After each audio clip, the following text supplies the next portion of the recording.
Well, that is the question. And strange as it sounds for NBC to be suspending its star, the Corbett's franchise, for 6 months without paying, to use words like inexcusable and breach of trust, this is an attempt to save Brian Williams' job. And because he was allowed to announce as managing editor, I'm taking myself off the newscast for a few days, it sounded like nobody at NBC was in charge. So as these questions came up, as the atmosphere turned toxic, Megyn, and as a lot of people, 40% in the Rasmussen poll, said he should just be fired, he should be out of there, NBC realized that not only did Brian Williams need to be held accountable, but he had to be seen as paying a price.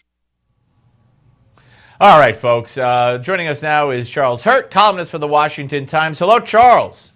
Hey, Steve. How you doing? You know, I'm sitting here thinking, okay, what kind of joke could I make? Brian Williams, you know, he's going to go lead the war in ISIS. I can't. It doesn't matter. How could Brian Williams ever sit down and interview a politician about almost anything and do a good job? He just can't anymore. Yeah, it's really hard to see how he could ever regain any credibility whatsoever, let alone the credibility that, that quite frankly, Brian Williams alone in today's, mainstream marketplace of news had. I mean, he was not, he was very highly regarded by a very large swath of people, and then of course we find out he's no different from any of the other crazy people at his sister network, MSNBC.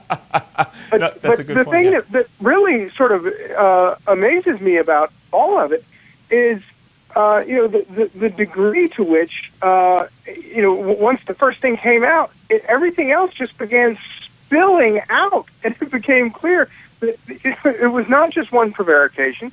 It was a long, litany of prevarications, and that he very much had a reputation for making this stuff up. And how is it that it took this long for somebody to finally, ring the bell on it? Well, he went to the Ranger game and put it up there on the scoreboard the other night, and that was the straw that broke the back. But management apparently has been aware of a lot of it for years. But what's even worse to me, I know you lie about the military, that's horrible. But what a bigger lie is, the gangs were attacking me in the staircase of the hotel, and I had to be rescued. My God.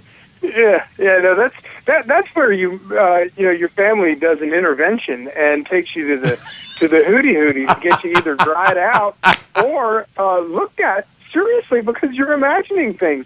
I mean, that's very troubling at the very least. But I will say this, Steve. I mean, I think it's great that he's getting his feet put to the fire.